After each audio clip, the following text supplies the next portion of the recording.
YouTube, this is Bootie, and welcome back to the Eternal Ring for the PlayStation 2. Last where we left off, we gotta do this boss. This incredibly retarded fucking boss. I mean, it's kinda cool, but as we'll see, it's a little bit on the easy side. Now, yeah, so left side is the golden flowers, which are basically just stronger healing items. Personally, I never really needed to use those ever. I always just use the... what is it? The grass, the golden grass. And over here we got the magic crystal, which I really never fucking use. I only use that like once, and even then, like, unless you spam magic that hard, you're never really gonna need a lot of magic regen items that are stronger than just the basic stones.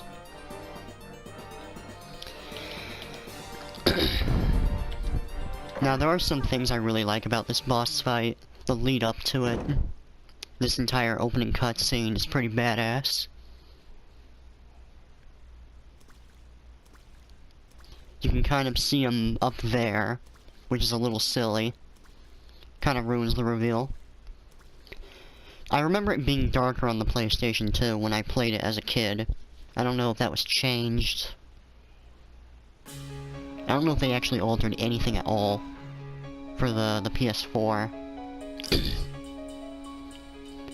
This music is fucking great.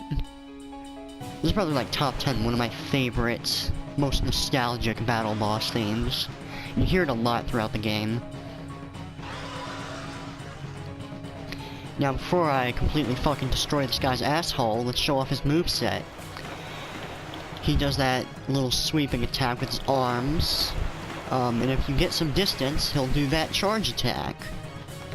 He also does that, but as you can see, it takes absolutely no brain cells to dodge that. He also jumps around much like his little brothers, his little pals, tiny sahagins. And, again, like, for a PS2 model, this is really fucking good. Especially when you compare it to FromSoft's previous work. Very high quality model, really good animations. I love this guy's design. And now I'm gonna fucking rape his asshole. Yeah, just get it out of your system. He does that roar. I don't really know what the point of that is.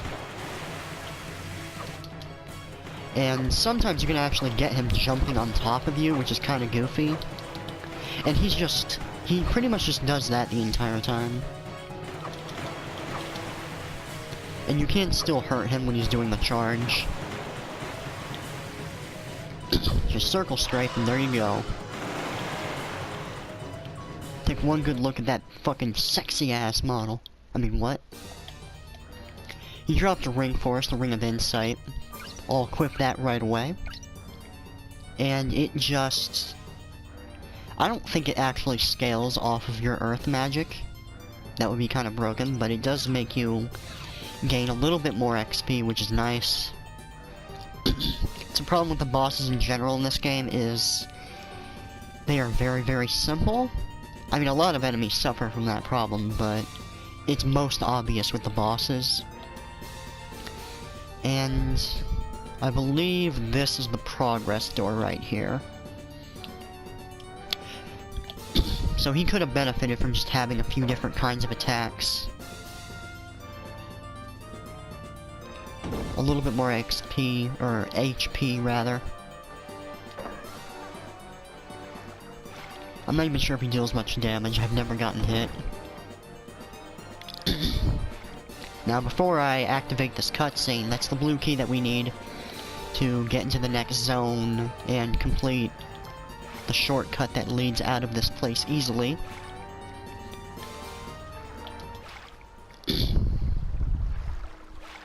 Actually, I guess I didn't have shit to say anyways. Fucking brain farted.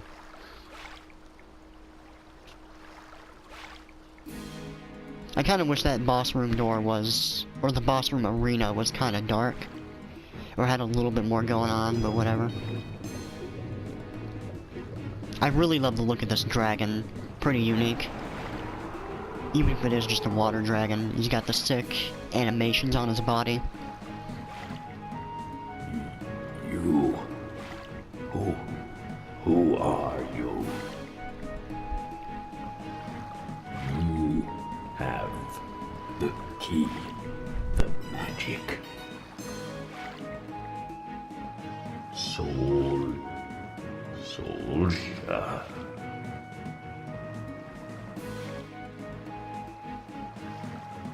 Soulja. Are you here in search of eternity? I don't even have the strength to talk.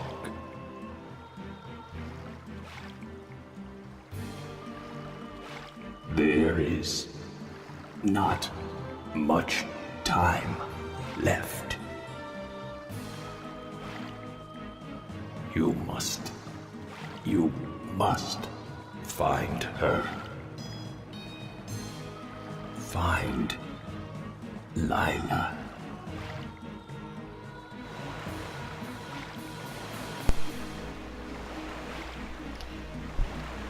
I love how our character's just sitting there with just a blank look on his face like, what the fuck is going on, bruh? I mean, to be fair, anyone else in that situation would probably do the exact same. I like the little fade in on his model as he leaves. And again, we got this interestingly textured water. It looks like a bunch of textures just repeating on themselves over and over. Water's hard, man. It's very, very hard.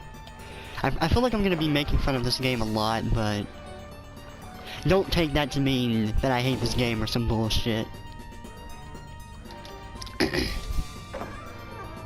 And I know I sound a little bit more tired in this recording. I've actually recorded an earlier session like a week ago where I already get past this entire area. I make it into the first magic creation portal, but the audio levels were a little bit fucky, and I had to edit it a lot.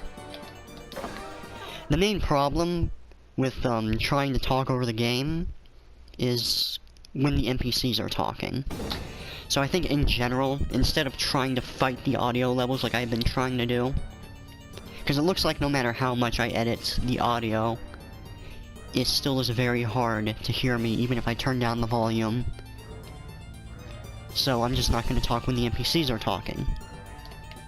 And I'm not going to go any further than here because we don't need to, but I did notice that chest. And I don't think I've ever been in that particular room yet. But I'm pretty sure, if I had to guess, this is probably where the red doors connect to that I have yet to open. And yeah, here's the shortcut that we need. Just do that, and there you go. And there's, I believe, one more door that we need to explore that we can explore right now.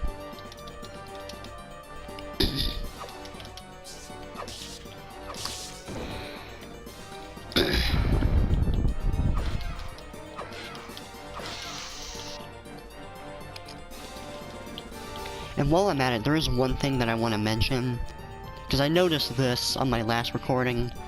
Doesn't this kind of look like a dragon? It has the vague shape of a dragon. It could just be the way it's shaded and it's just a fucking coincidence, but... I mean, it is a water shrine, so it would make sense if this was made to worship some kind of, like, water god, or water beast, or whatever. But at that same token, that water dragon, knowing his character, and what he actually is, like, late game, it wouldn't really make sense for a shrine to be made to worship him. So I always kind of wondered, you know, what's his deal here? Because it seems like he's always been waiting around to see who will get to the water key first. Like, this is just some big-ass test. And maybe you know, the guy in the red robes, I keep forgetting his name, but it makes you wonder if they're actually working together or if they're even aware of each other's existence. I think it's really weird because it's established that there's like this giant fucking family tree between your main character and a lot of the NPCs that you run into throughout the game. So I think there might be a connection with the water dragon. He's supposed to be like a chieftain or something along those lines, if I remember correctly. It's been a while. And I don't usually remember tiny... Oh, you actually hit me. Story details like that very often. And yeah, this is the last area that we need to open up. Just one more ring of magic. We'll be able to try this puppy out as soon as we get out to the portal, which is just past the first hub. A little village. And I believe that's just another red door over there that we can't open yet. Wow, what the fuck? Hit detection! Alright, there we go. It's a little bit finicky sometimes, but most of the time, honestly, it's really, really good hit detection throughout the game.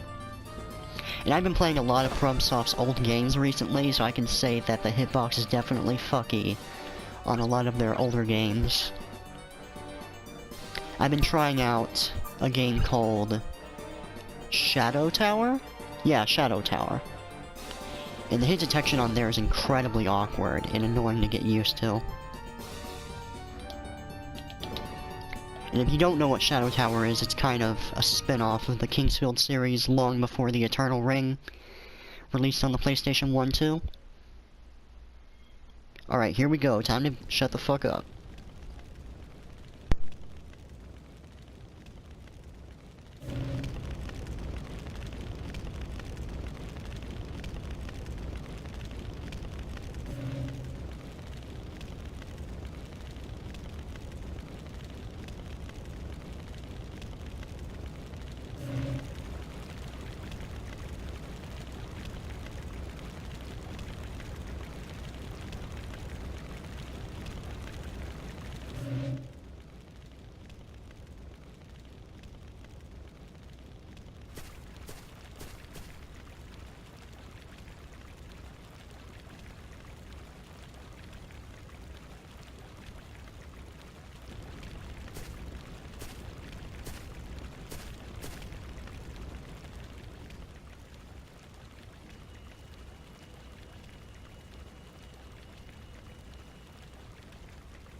You little rats of the Elders. Is that the best you can do? The Eternal Ring is mine! Mine! Mine!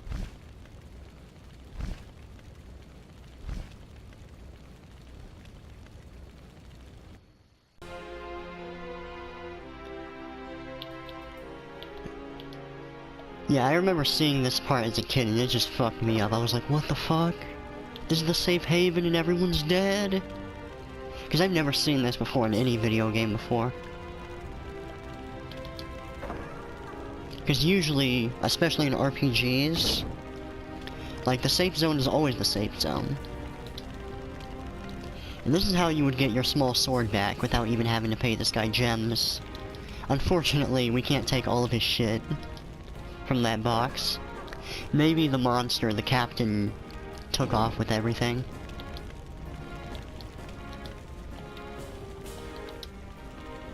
The monsters. Everybody's dead. That's the captain. Is this the power of the ring?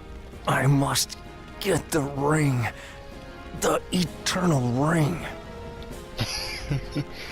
I love how he says that, just, the eternal ring.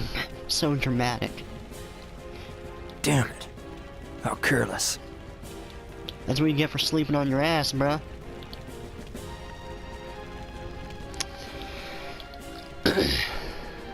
Look at these amazing fire effects.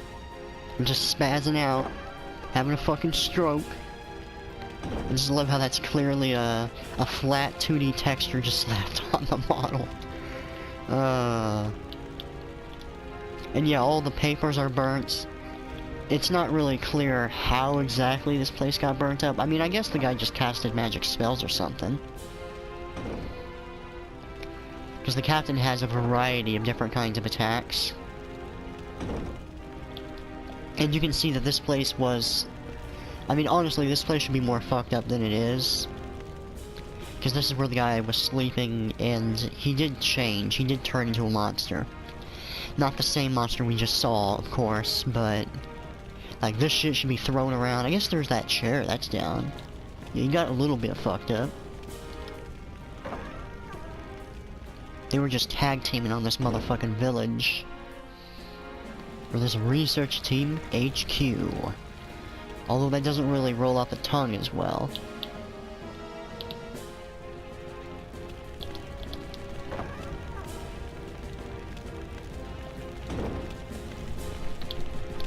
No, the monsters. Bleh, feels fucking bad, man. Apparently all their potions were destroyed in the process.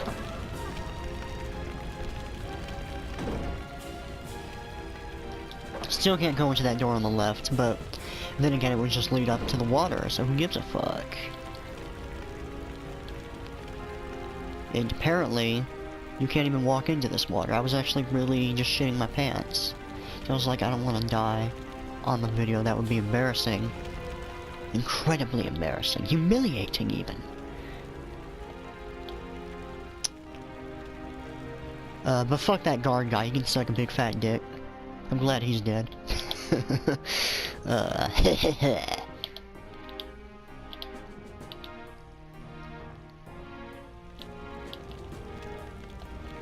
And yep, that is the captain's house. I got fucked up the most. Oh shit, cutscene. When you hear that music, you know shit's gonna go down.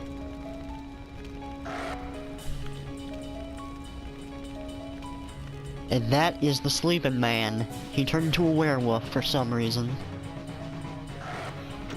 And again, let's just show off these guys' movesets. And you know what, I just forgot. Actually, you know what? I might as well keep the dagger. Give him a little bit of a chance, you know? That would just be way too cruel, way too unfair if I used an actual weapon. And he does do the pouncing attack. He does the stabbing attack if you get up close. Ow. That one's actually kind of hard to avoid. Unless he runs at you and does it. Because then you're like, oh, I see it coming.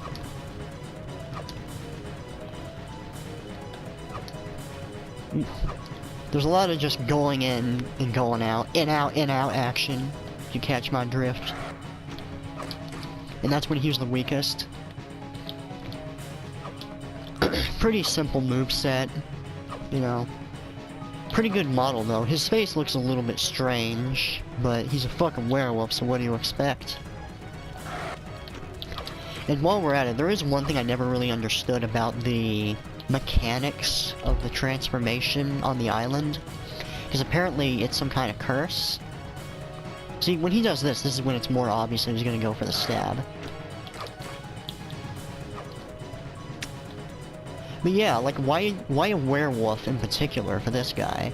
A lot of the transformations just come across as random, but then you look at the captain and it's like, you know... he's clearly influenced by the ring. Maybe it's like a Lord of the Rings, Ring of Power kind of thing, where it's corrupted his mind somehow. Which would make sense, because Solus wants to escape the ring, right? But then again, he never really acknowledges the existence of the captain, so it gets weird. You'll see it when we get to, like, the later stage of the game. You'll see what I mean. And there you go, that is the boss fight. I hope you enjoy me sucking out and just sapping all of the excitement from the boss. It's not my fault.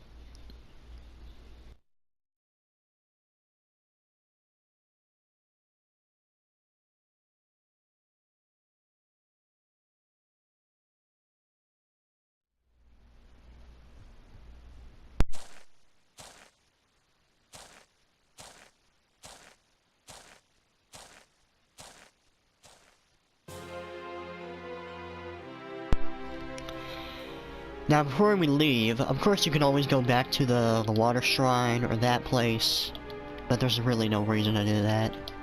Other than, like, when you go for the dungeons or the red doors. I just want to mention, because I noticed this when I was recording this a while ago. This legitimately said fucking Tombstone when I first came into this village, and it's like they realized, oh wait, we kind of fucked up. It's Gravestone now. And you can't walk past these three, unfortunately, even though there's a giant gap between them. But that's okay. I just find that to be a mildly amusing detail that I never noticed before. And that's it for this chunk of the game for now. Unfortunately, we cannot go back into this house, because I guess it's that fucked up. I really wish we could go in, because this is, like, the most interesting room in the entire game. For now. And I don't think there's anything back here to collect, yeah. No items or nothing. Not that we really need them. And this is where we need the blue key. This is what that whole hoopla was about.